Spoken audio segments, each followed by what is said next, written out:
Hi everyone, welcome to another episode of In Conversation With. My name is Dave Sleets, I'm Managing Director of A&A Psychological Accreditation, and in this conversation I'm also joined by our CEO, Siobhan. Now, this episode we are extremely grateful to be joined by someone that Siobhan's known for a while. So I'm going to let Siobhan give a bit more of an introduction, but I hope that this session will help you guys all understand a little bit more around viruses, COVID, and as therapeutic professionals, how we can kind of move throughout this process and understand the impacts that we can have both as individuals, but also as therapeutic professionals. So Siobhan, let's give them a bit more of a clue. Thank you, David. Firstly, as CEO, I'd like to introduce an old friend of mine. We got to know each other, myself and Bill Davis, and it's Dr. Sumner Davis, so I'll be clear about that.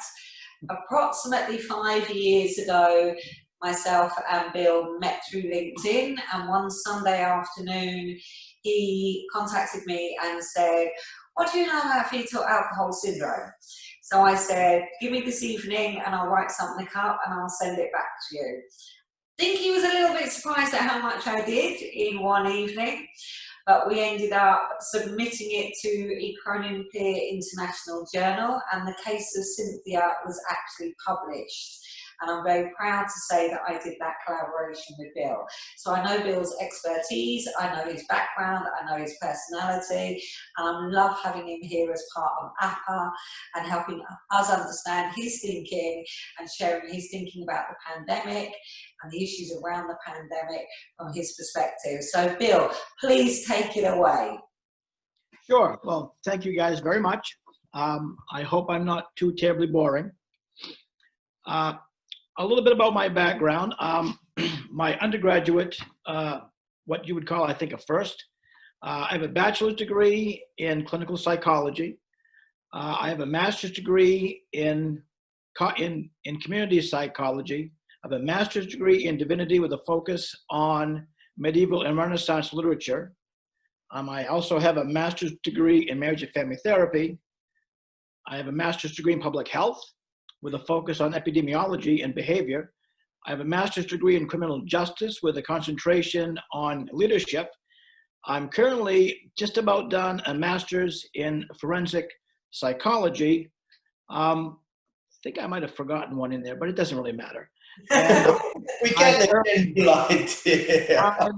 I'm currently working on two different programs at the same time, the master's in forensic psychology, and also at the London School of Tropical Medicine and Hygiene, I'm working towards finishing a master's level degree in emerging infectious disease. So very happy about that.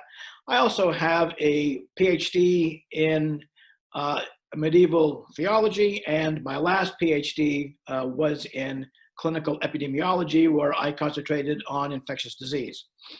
So I have a good background in infectious disease, in epidemiology, in biostatistics, in health science, in medicine. I also have a pretty good background in psychology. I practiced community psychology for about 3 years. I worked as a behaviorist with children for a couple of years.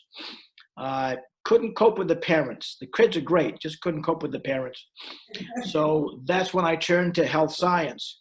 And so with my background, I find it very interesting how this pandemic has sort of taken a highly communicable and social species, Homo sapiens, and forced them to exist outside of their natural habitat. Social media generally is not social. As you know, we see many instances of trolling, of conversations, violence, people threatening other people. That generally doesn't happen when we are face to face. So it's this false sense of security that that the internet provides. That's also driving people apart. But I think more so as a highly communicable species, that we still want to be physical in the same physical proximity with others that we are conversing with. Not to take anything away from this back and forth here, but only roughly 25% of communication is spoken. The rest of it is facial expression, body language, intonation, inflection, head posturing, eye movement. That can be substituted for Zoom or for a video conference, but through email or on a chat web, that's just not relayed. So you have a great deal of misinformation that way. Texting, of course, doesn't really convey meaning. It just conveys words. And words without inflection, intonation, posture are just words. So it's sort of interesting understanding a bit about psychology and then comparing that to the absolute necessity of social distancing, wearing masks. And if you've ever talked to somebody who has a mask on, you can hear them clearly, but you have difficulty understanding them. It's because you can't really see their lips move. You can't see various aspects of communication. You can just hear the words, and that sort of gives you a quick lesson on how much we depend on facial expression to understand meaning. And words, we can hear the words fine. I wear an N95 mask. It's got just an N95, but it has the active charcoal filter inside, so it traps anything that tries to get out from me. And I can understand people fine with a mask, and I speak clearly with a mask. And I've been asked to repeat myself several times, and I know they can hear me, but they can't see my facial expression, so they're really not certain, what did I mean? What did I say? So we're sort of in a strange situation as far as that goes. When you figure that, I mean, the research is pretty clear. The health risks that have been associated with being alone or social isolation are now considered to be comparable to smoking and obesity. So a person who is isolated has an increased mortality risk of about 30%. Feeling alone, feeling disconnected from society, from peers, increases your risk of death by 26%. And so social isolation and living alone sometimes are necessary. These increase risk by as much as a third. This is one of the reasons that we are so concerned about elders being isolated. We're finding, and I'm sure I'm not telling you anything, social connections have been found to have a profound influence on risk for mortality, and these are associated with a significant increased risk in early death. So essentially, loneliness or feeling alone or feeling isolated is about as lethal as smoking 15 to 20 cigarettes a day. Loneliness in our country affects about a third of American adults, and they're suffering from a particular likelihood which can come about from the loss of a loved one, a chronic or a catastrophic illness, a loss of job, or, as in this case, a pandemic. Yeah, and we're seeing globally the species has been attacked. Yeah, it's an invisible invasion that, you know, I know many people in the field that you're in have been saying for a number of years, this is coming. And I wonder whether, you know, we've heard an awful lot both UK side and US side about the representation of that awareness. And I wonder if you can share some of your thoughts on what your understanding of that awareness has been over the last few years.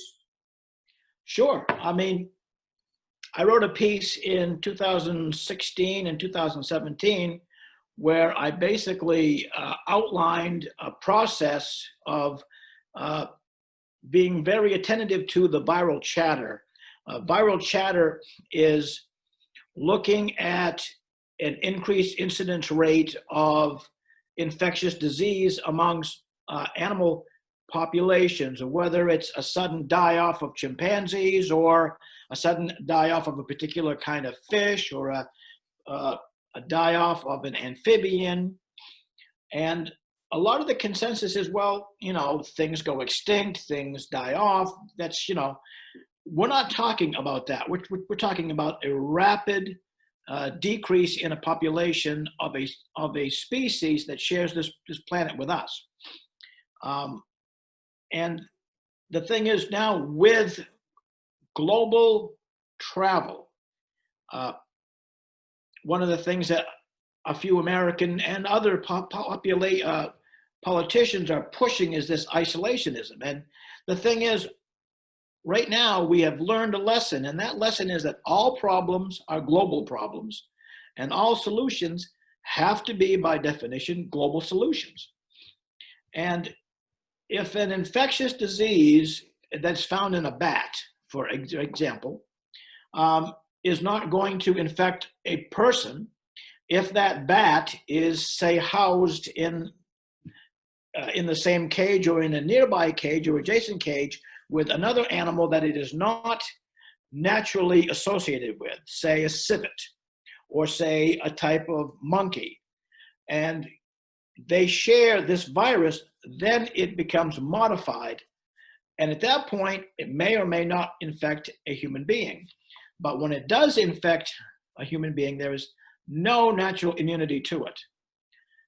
In many cases, we develop over time a natural immunity. Influenza. Influenza was originally a flu from domestic ducks and chickens. And now there are several versions of the flu that can only live in humans. So if we could ever eliminate it, it would be gone.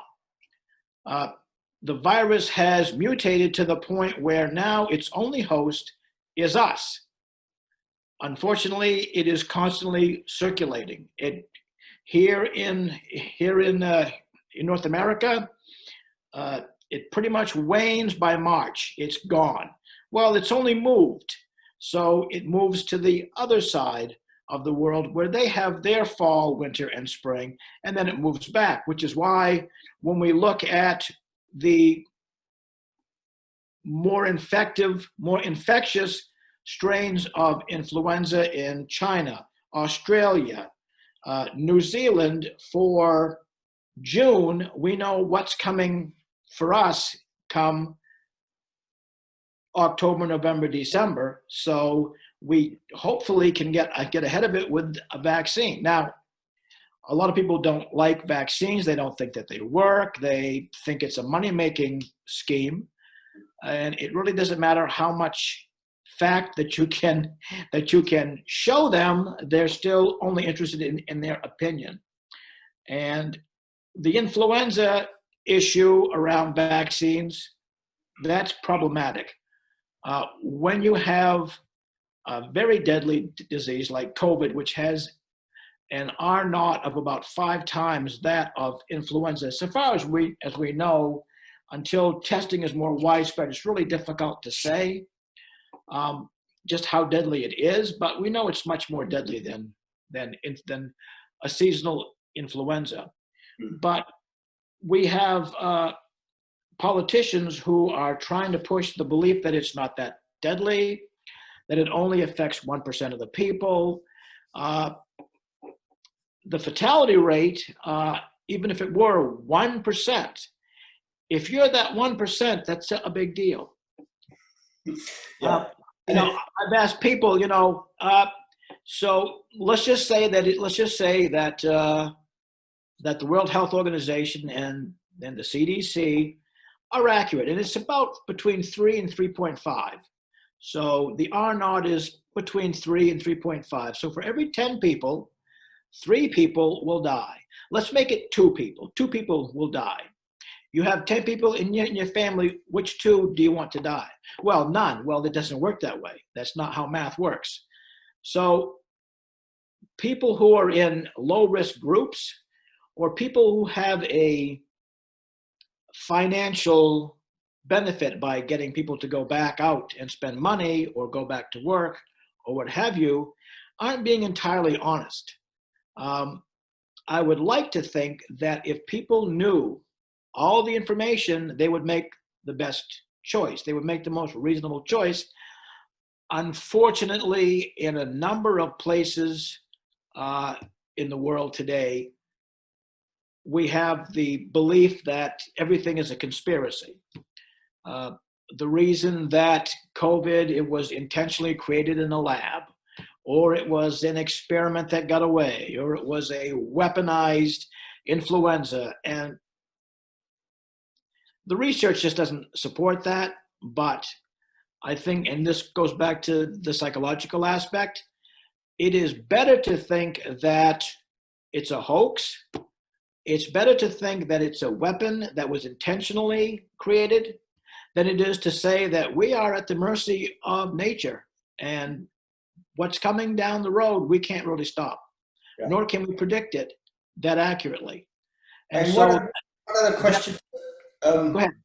I'd kind of put in there is on that point of the psychology around conspiracy. In my mind, and I've said this publicly, so I don't think anyone's going to be shocked. It doesn't matter why this thing is here. It doesn't matter how it got here until we've dealt with it. The issue is we have to deal with it. And do you think that the psychology of kind of focusing on the why it's here, how it got here, who's to blame for it, etc., is actually preventing us from the let's deal with what we've got to deal with? Oh, I think so too. I mean, I remember a story that was told to me by one of my first psychology professors, Dr. John Holland, very famous psychologist. And when he retired to Maine, and I had the opportunity to learn from him as one of my first instructors. And he told the story about a young woman who was so in love with this man that she just would not believe anything bad about him. And so one day she is driving down the road and she sees him. She knows it's him, and he's getting out of a car and he kisses a young woman. He gets out of the car and he walks across the street right in front of her. When she gets home, she's furious and she confronts him, and he said, "It wasn't me." And she says, "But it was clearly you because I saw you with my own eyes." He goes, "I'm sorry, babe. It wasn't me. I wouldn't do that." And over the next few hours, she convinced herself she was wrong. And so if you want to believe something strongly enough, if you have such a vested interest in believing the world is a certain way, then you're going to convince yourself that. Cognitively, I don't see how that's possible, but yet I have witnessed it myself many times. Yeah.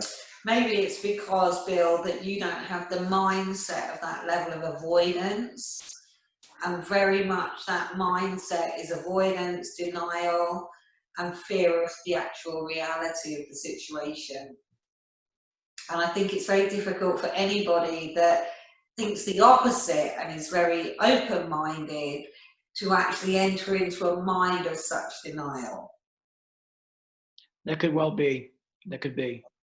But okay, go ahead. I'm sorry. I was just going to say we've got to a situation now where the virus has had 7-8 months at best estimate, running amok across the planet. And humans have done as much as they can in a large part to remove themselves from the risk. But that has not, this is not a virus that dies out because there's no host. It lives in inertia, and it just waits for the next opportunity to have a host. So this isn't like a virus where we've seen before, where if the host isn't around, the virus dies, and that's it. Thank you very much. Job's done. This is a completely different ballgame. Do you think the idea of waves of viral infection has been misleading to the population, but also to the psychological world? Well, I think, as far as waves go, generally, there are a number of possibilities. Number one, which I personally think is the more likely, this virus is going to mutate just enough to become endemic. It'll be less lethal, but it'll be hanging around for a while. There's also the model of SARS, what's called SARS-1, which was very aggressively attacked. No vaccine, no treatment was ever formulated, but it was so isolated that it just died out naturally. The same with MERS. Those two are also coronaviruses. We have about 4 or 5 coronaviruses now that infect humans so far. That number will probably increase as we move through time. This one is, as you pointed out, a bit nastier. It's not as infectious as SARS was. I think if it had been more infectious and more people were visibly ill, it might have been treated a bit differently. I don't know. But there are huge swaths of the population who don't know of anyone who has contracted it, no one that they know has gotten sick from it, and no one that they know has died from it. So to them, it's sort of like, if NASA says there's going to be a comet striking the Earth in 15 years, well, that's 15 years away. I'm not going to worry about it. A lot can happen in 15 years. If the comet was going to strike in 6 months, it would be a whole different story.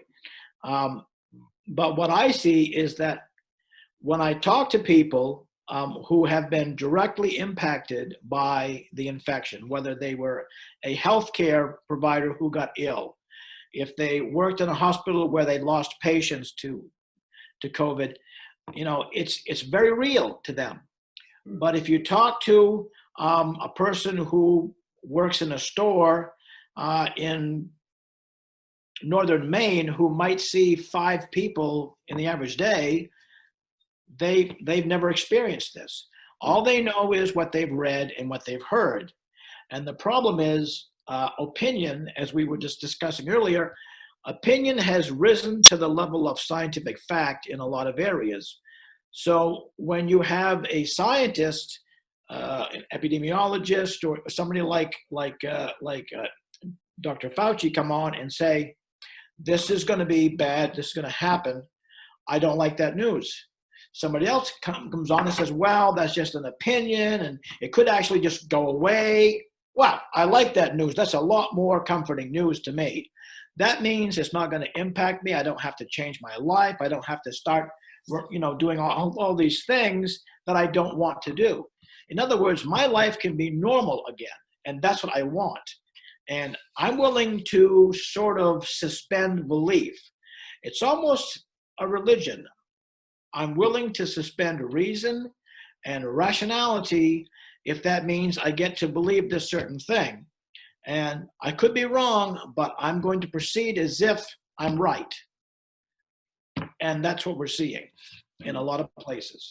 Do you see psychologically that the kind of human trait of proving ourselves right, we make a decision and then we look for the justification that we are right and everyone else is wrong, is now a dangerous, almost kind of like playing Russian roulette with this virus? Absolutely. I was standing at a checkout back in May, along with about 4 or 5 other people, and we all had masks on. We were all keeping 6 to 10 feet apart, which is, I tell people, 10 feet minimal inside. If there's any movement of air conditioning, any air current, 20 feet. Stay away from people. Wear a face shield if you can, a mask if you don't have a face shield.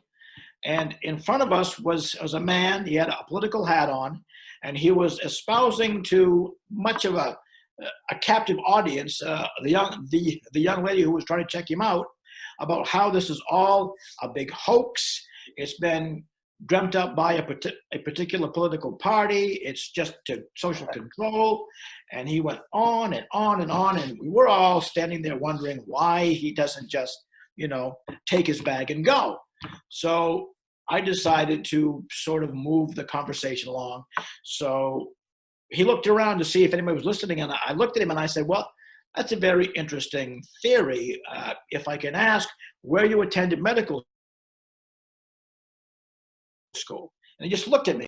Where did you? And I said, well, I was at Walden for about 13 years, and then I was at Hopkins for 2.5, and now I'm over here for a couple of years.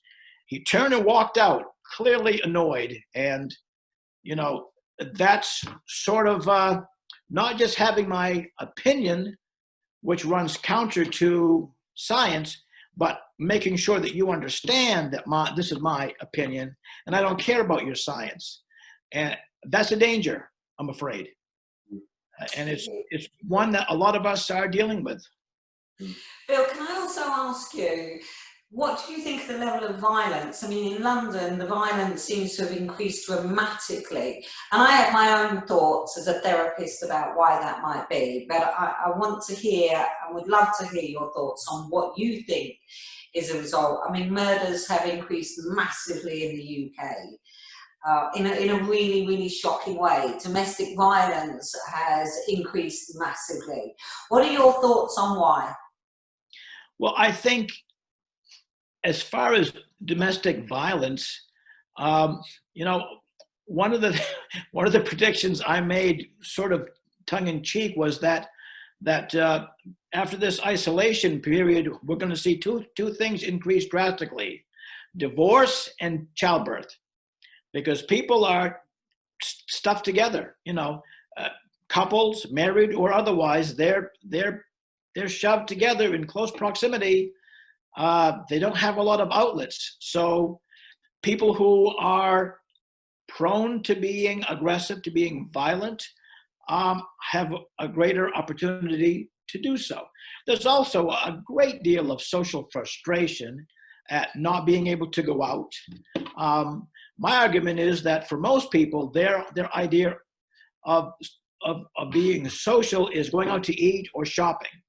And those things have largely been curtailed. And so people don't really have a psychological outlet. They can't go to the pub and have a drink. They can't go out to eat after a busy week. Their kids are home, being homeschooled. There's no escape. So not that we necessarily want to escape from our family, but we do need a safety valve. And that safety valve has been largely eliminated by this virus. Yeah. So, one of the jokes that I made was, when they sent all the kids in Maine home for, home, that was it, back in March, I said, a lot of parents are going to realize that it wasn't the teachers that were the problem, and they have. So a lot of this is just a lack of any sort of an outcome that can be predicted. Now, epidemiologists like myself have predicted what's going to happen eventually, but it's uncertain. And so much of that is dependent on how people react, both to each other and to the greater society. So one example that I use is a parent that I know didn't believe in vaccinations. And he was told his child to attend school had to have an MMR. He didn't want it, but he did it. Well, his kid did not get the measles. So his argument was, you see how useless this was? It was never going to happen. He didn't even get the measles. Completely misunderstanding how it works. Mm. And so if you can misunderstand how a simple thing like a necessary vaccine works, imagine then when you have people like me or Dr. Fauci or Dr. Shah here in Maine saying, there's just so much we don't know. They don't want to hear that. If you don't have some evidence for me to tell me how long this is going to last, what the result is going to be, then why should I listen to you? Because, you know, this person over here may not be a doctor, but they're telling me things that I like a lot better. Mm. So I'm going to side with them. And you know what? You both could be wrong. That's true. We could both be wrong.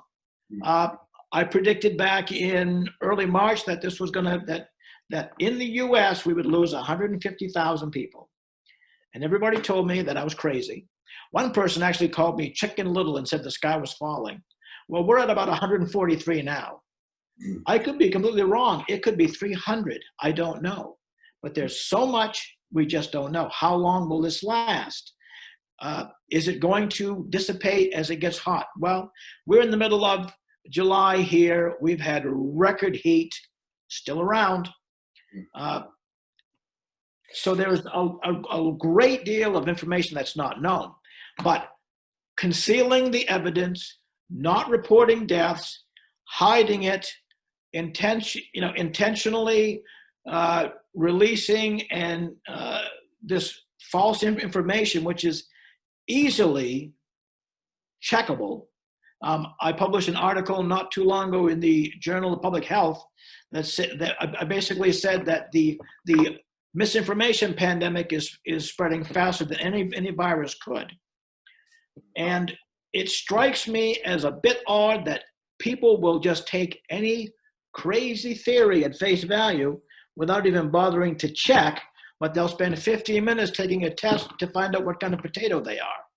I don't get it. I do not get it. Just for a second, I want to kind of touch on the vaccine scenario. Now, my understanding, and correct me if I'm wrong, is back in the 1920s, 22, 23, corona research across universities, across the world, went into overdrive. And we started to look at influenza under the microscope in a lot more detail because of obviously what had happened in 1918, 19, and 20. Since then, the pharmaceuticals sector has come up with some remedies around some corona type viruses. Not one vaccine in over 100 or almost 100 years worth of research. Now, bearing in mind across that 100 years, the level of research has waned because, we got LEMSIP and we got, let's take out the symptoms and etc. rather than deal with the virus. Do you think the emphasis on vaccine now is to a degree misleading?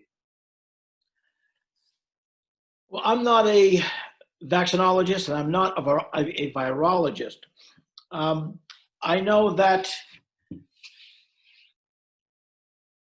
a virus that has a very slow mutation rate, viruses can mutate through several different processes. A virus that has a very slow mutation rate, smallpox, you can develop a vaccine which will be more or less very effective.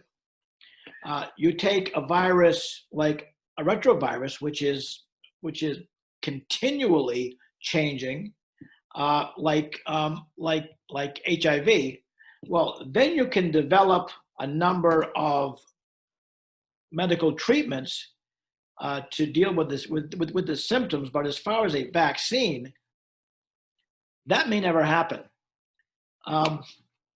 As you pointed out, what happens is, I mean, if there was something else that came along, which it will, it's not a matter of if but when, something else that comes along that will be far more deadly, that will be the focus, and then COVID or SARS-2 will sort of fall by the wayside.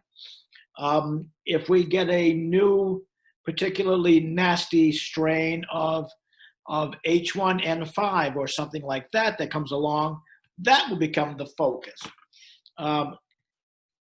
Media has largely been the driver of the vaccine hunt here. I fully believe that Ebola would not have elicited nearly as much interest had it not been for coverage. If people had not known about it in places like, California or, Billings, Montana, or Saigon, it would have come and go, as it has come and gone hundreds of times throughout human history in that part of Africa. But through the media, it's on everybody's mind. Here in Maine, we actually had people very concerned about whether or not they were going to develop an Ebola vaccine. And I remember talking with one person, and I said, well, have you been to Sub-Saharan Africa? No. Do you know anybody who's been there? No. Are you planning on going? No. Are you planning on going and then handling the bodily fluids of anybody who's died from it? No. Then what are you concerned about? You should be concerned about influenza, which kills a lot of people your age. But because the media focus was on Ebola at that time, that was all that they could think about. In that way, and I'm guilty as well, we adults can be fixated like 5-year-olds. Whatever flashy, shiny thing is going on, whatever toy is being advertised during cartoons, that's what we fixate on, and that's all we can think about.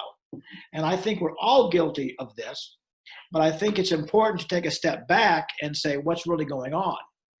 And I'd like to think more of us can do that, but there is significant evidence to the contrary.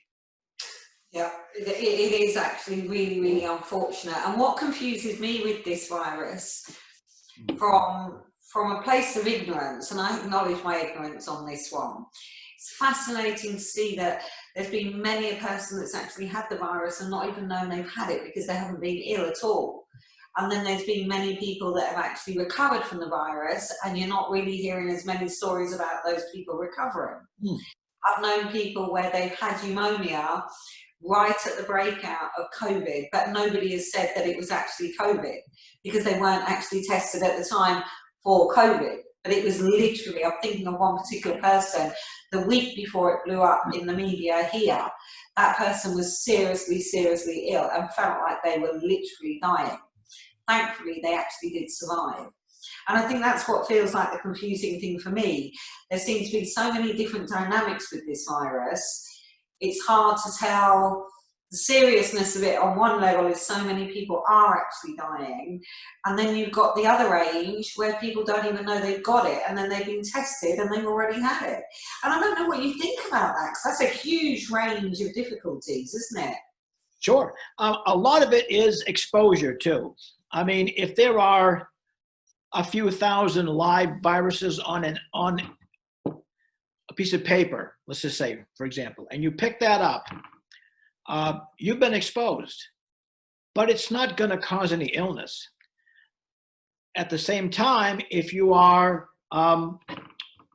treating a patient who has COVID, and who, if you're intubating them and then they expirate fluids and you inhale some of that, then you're getting a massive viral load. And so that infection is going to be significantly more intense than one where you just have a casual infection. Now, until we test a lot more people, we're really not going to know how many. I was asked in a providing information for one of our state level representatives back in March about what did I think the total number of infected people was in the United States. Now we have, I don't know how many, 315 million, I guess, something like that. We have a lot of people. I said, I would guess, and this is just a guess, it is not based on anything other than a lot of education and hunch, that we probably have somewhere around 40 to 60 million people who have been infected. 95%, 99% maybe, are asymptomatic. They got infected, it was not a huge viral load, they didn't even know it, or they had a slight headache, they had a fever, they might have had a dry cough, and then now it's gone. Did they develop antibodies? We don't know how long the antibodies last. The antibody tests that we're using in this country, as I understand it, are not all that accurate. I was very ill in middle of January. We had just got back from Germany, and we were in Germany and Austria and in the Czech Republic. And my wife and I both came down with something horrible. 3 weeks, just basically flat. And in retrospect, I think it's a pretty good chance that it was SARS-2. But I had an antibody test and there were no antibodies. And one of the caveats that was reported to me was that the test tested for the most obvious antibodies, but not necessarily all of them. So what that means for you and I is that it may detect them, it may not. So it's what box got ticked for the lab assistant to look for. Right. So I mean, it's until we have an accurate test, and then test at least 25% of the population, any particular population, then trying to ascertain the actual incidence rate is going to be very difficult. Do you think that kind of retrospective, let's test, let's see where this has got across a population, is, while it may give us that snapshot at the moment that those tests were taken, while the virus is, as far as we are aware, still active, does it become a pointless exercise in the time that it's taken to get those results becomes a massive factor in the accuracy of the information? Well, right now, of course, whenever anybody's exposed, you're looking at anywhere from 3 to 14 days before they show symptoms, if at all. I think that the testing, massive testing, is effective at telling us just what the incidence rate is. And there are good and bad aspects. If you have 100 people and you test 100 of them and you find out that 99 have this infection, but only one has had symptoms or has died from this, well, then you know what your case fatality rate is. If you test 5 people and 3 have died, it looks a lot worse, right? I mean, it looks like it's about 60%. So until you have widespread testing, you really don't know how pervasive this is. And therefore, you're just guessing at the case fatality rate. Because if you're only testing people who show up at the emergency room with COVID symptoms, you're not going to get a population, a percentage of your population who are sick. A voicemail here. Well, nothing very important. So there we go. So if we tested 100% of the people and we found out that only 1% actually had the infection, well, then we'd know that that it was a lot less deadly. But if we test 10 and one person has it, that's 10%, right? Yeah. So Bill, I'd also like to ask your opinion on something else, because obviously in London, the hospitals are NHS hospitals. They're absolutely overwhelmed at the moment with everything that's going on, which essentially means other people are actually going to die. So, for example, I read a story this morning of somebody who's a grandmother. It was in one of the major papers today. 3 stone, she died because her Department of Work and Pensions was withdrawn from her. Her income support was withdrawn. And it was because of her being isolated, being ill with COVID, but also having other illnesses on top of that. And the resulting factor was she died at 3 stone in weight, simply because she was isolated. So nobody knew how badly ill she'd actually had gotten to. And I'm sitting there and I'm thinking to myself, when you think about the range of losses that are not just COVID, but due to the repercussions of COVID, do you think they ought to be taken into account in relation to the situation? As in, we have COVID losses, but we have multiple people dying because of the isolation in relation to COVID losses. So, i.e., the isolation in relation to domestic violence and the murders that have increased on the back of that because of having to be isolated. Do you think that they should be included or recorded in some way, shape or form to show the repercussions? I think the repercussions are pretty well known. If a person has appendicitis and they end up getting a rampant infection or septicemia or peritonitis, and there's no hospital bed available for them because all the hospital beds are filled with people who have COVID, did they die of COVID? Well, no, but they died as a result of COVID. And so people who put off getting treatment because they don't want to go to the hospital because they're afraid of getting infected with COVID-19, did they die of COVID? No, they did not, but it was a direct result. If people are isolated, if they become clinically depressed, is this caused by COVID? Directly, no, but indirectly, yes. I don't think that these are probably being identified as COVID related. Certainly, I see that they are definitely associated with it, just the same way, because I'm an epidemiologist, so we look at things differently. Does pipe smoking cause cancer? No, but it is very strongly associated with cancer. Does drinking copious amounts of alcohol lead to hepatic cancer? No, but it's certainly strongly associated with it.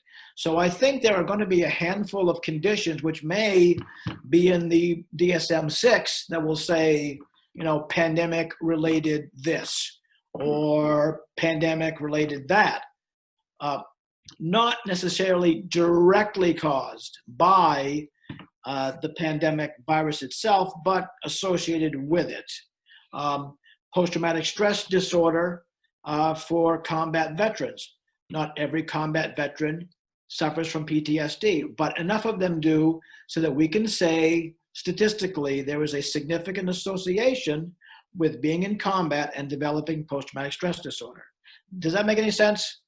Yeah. It makes perfect sense. I think, for a large part of the audience that will be watching the Conversation With series, this is probably the first time in living memory where therapeutic professionals, counsellors, psychotherapists, coaches will be working in a parallel point of concern with clients. everything that we've talked about in trying to understand the way the virus works, the way the representation has been given, it's all great for those that are interested and aware of their environment and how they interact with it. But this is the first time, as I say, where we're parallel working.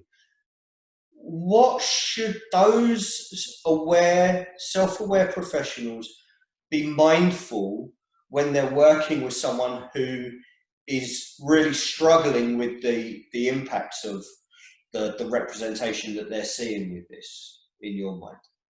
Yeah, I think that it's important that we realize, okay, just in the United States, around 16 to 17 million adults experience a major depressive episode in the last 12 months. That's significantly higher. People whose coping skills, whose defense mechanisms are borderline effective on the best day are quickly overwhelmed by this. Over 10 million people in the US last year had a depressive episode that resulted in them being clinically impaired for at least a month. That's going to be worse. 50% of the people diagnosed globally with depression or also have one of the anxiety disorders. When you're working with a client who suffers from anxiety, suffers from depression, during this time, that's going to be compounded, because on the best of days, they are able to keep their anxiety just about in check.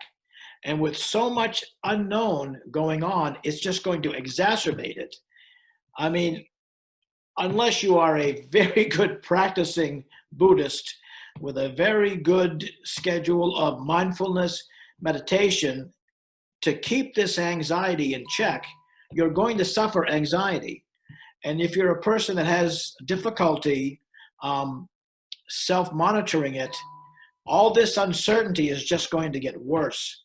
And the longer it goes on, the worse it's going to get until we have some sort of clinical conclusion to all of this. Right now, what we have is we're basically saying this is the best that we can do with what we know. And for a lot of people, that's just not good enough. And so what I've been doing is I've been suggesting that people, and I'm not a practicing, I don't practice in the mental health field anymore, but once you learn it, you know it. So my advice has been, find ways to connect with other people, especially other people who may be feeling alone or cut off. Check with people who you normally associated with. Research has found that one of the driving factors that makes religions work is the social connection. Another thing that I tell people is, you really need to take care of yourself and you need to balance your priorities. You should balance your time, stay busy. I don't necessarily advise focusing on self-improvement, because the more self-help books that you read, the more messed up you start to think that you are. And at some point, you begin to wonder if there's any hope. Yeah. I tell people, okay? Yeah, Brett, I thank you for that, because it sits so aligned with the work that Siobhan and I have done already during the pandemic. And APA published at the beginning of March, we published the isolation wellbeing guidance. Before lockdown was really announced, kind of giving people that exact same advice that you were mentioning there. But we've also gone further to look at the impact of PTSD on those medical and care professionals that are really on the front line of this. And I know you mentioned their combat stress related trauma. And one of the things that we're seeing coming through, certainly within the UK, and having spoken to multiple professionals stateside as well, it appears to be the same there, is the trauma understanding that has really been led by the DoD and the Ministry of Defence here is not sufficient kind of coping strategies for this scenario. And that difference between everything that has been learned from the combat environment to this is worlds apart. And if we're only going to use what we've learned as coping strategies from the combat environment and place it here, we are at risk of a massive healthcare collapse. Oh, I agree. I would equate the current pandemic more towards like child abuse. I've done a fair amount of work in looking at post-traumatic stress in adults based in child abuse and the association with a number of chronic ailments, in particular, metabolic syndrome. And that constant heightened cortisol level, the overactivation of your hypothalamic pituitary adrenal axis caused by the anxiety of not really knowing what's going to happen next is very similar to child abuse, because the child is sort of isolated. They are at the whims of the parents' control. If the parents are abusive, there's no escape. They're basically just sitting there wondering when the next blow is going to come. And people who are isolated because of this pandemic are in much the same situation. They don't know what to expect. They know something is going to happen. It's probably going to be bad. They have no control. They feel powerless, and they really have nothing to do besides sit and wait and see what happens next. And that level of heightened anxiety can only go on for so long before it has to have broad systemic impacts through increased cardiovascular stress, through neurological impacts, through hormonal disruption, all the things that were necessary for the last 200,000 years for the fight, flight, freeze response to a threat. Well, this is a threat that nobody can see. You don't know, the person sitting next to you may be asymptomatic, it may be positive with a COVID infection. You don't know that. And so you really feel isolated, and you feel as though you can't trust anyone or anything, including yourself, because then you second guess, well, should I have gone to the store? Did I really need to get coffee creamer? In coffee creamer's case, yes, you did. But you start to question whether you need to leave, whether you need to do this or do that, or if you can trust the medical professionals, can you trust the government, can you trust anyone? And it's very much like being a child in a abusive home. You don't know what you can count on or who you can depend on. You can't control. You know that you can't depend on yourself because you have no control. Whether you are a child or whether you are somebody in a lockdown over a pandemic, you know that you cannot do it by yourself, and yet who can you turn to? No one. And so that sort of anxiety, I believe, we are going to have heightened, in my opinion, heightened incidence rates of cardiovascular disease, type 2 diabetes, obesity, liver dysfunction, kidney disease going forward for the next 7 or 8 years, which, if we look at the causality, is going to take us back to this 6-month period. Yeah. Bill, what you just said was, remember earlier when I said I was holding on to my own theory?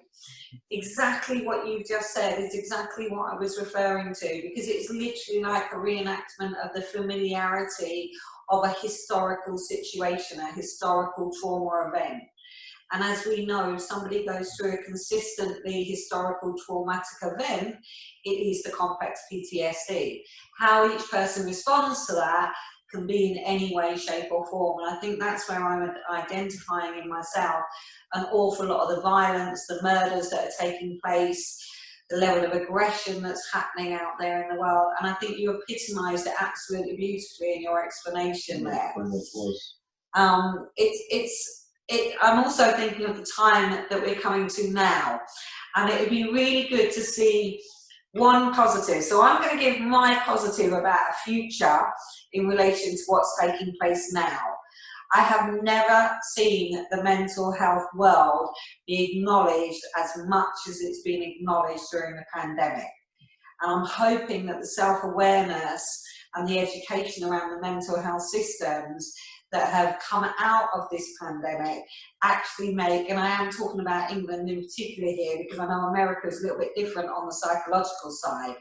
We're still in the if you go to therapy you're nuts kind of situation, and we all know that that's not the case. But I honestly think if there's one positive that comes out of that, it's a heightened awareness that our mental health is just as important as our physical health, and they are combined, that one leads to the other.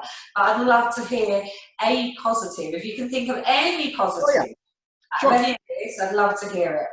Yeah, as you know, I teach, so I attended a academic residency in February, and I was asked to, to talk a little bit, so I did.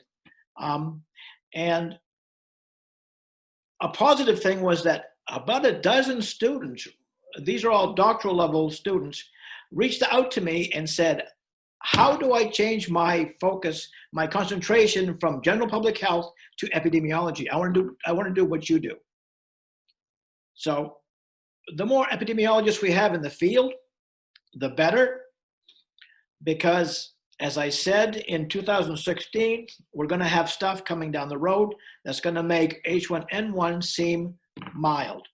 Well, in 2020, and you can write this down, by 2025, we are going to have infectious pandemics and concentrated epidemics that are going to make COVID-19 seem like the sniffles.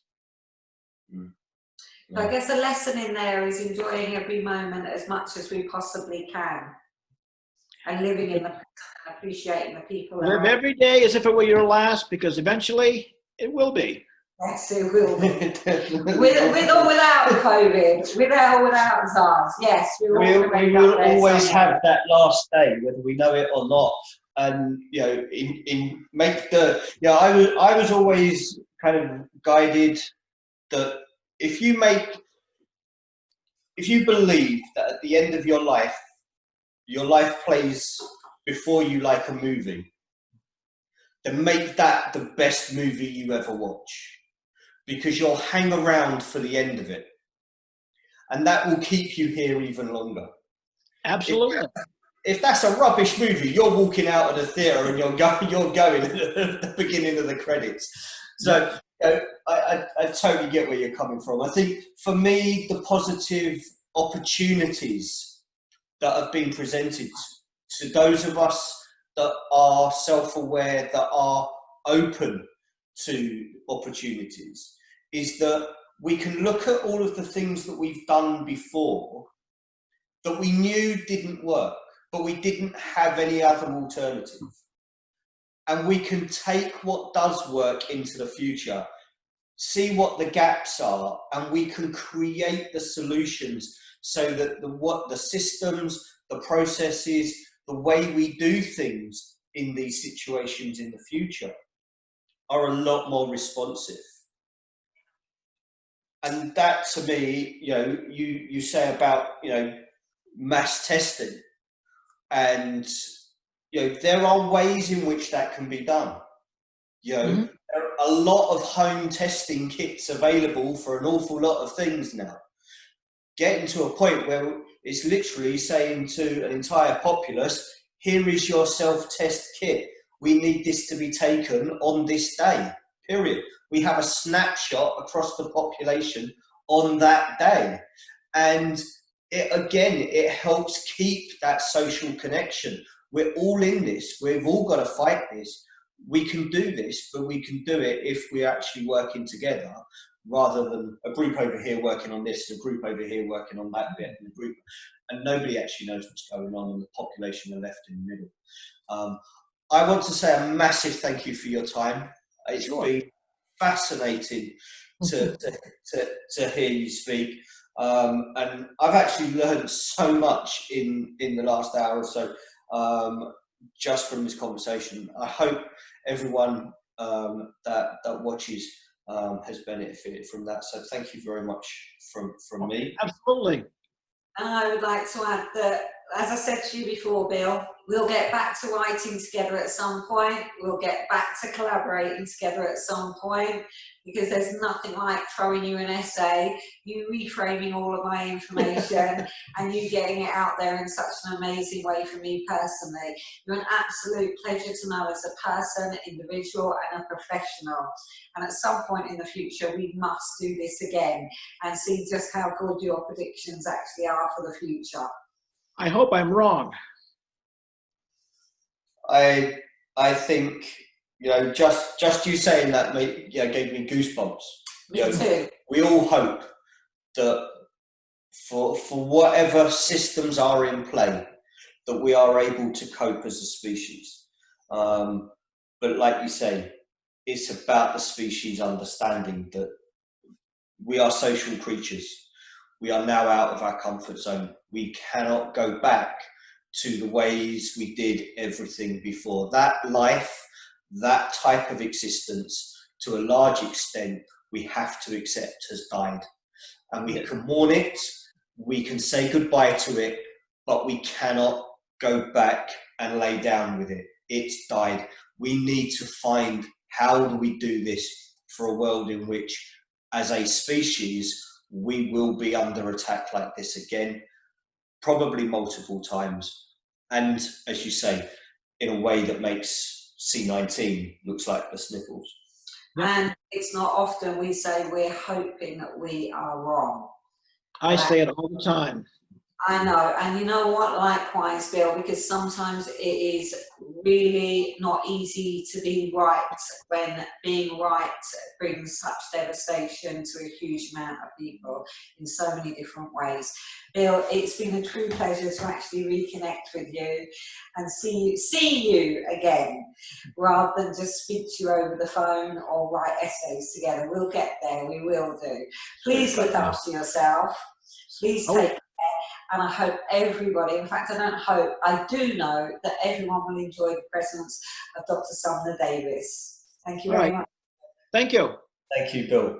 For anybody watching this, you can download the CPD questionnaire from the Apple website.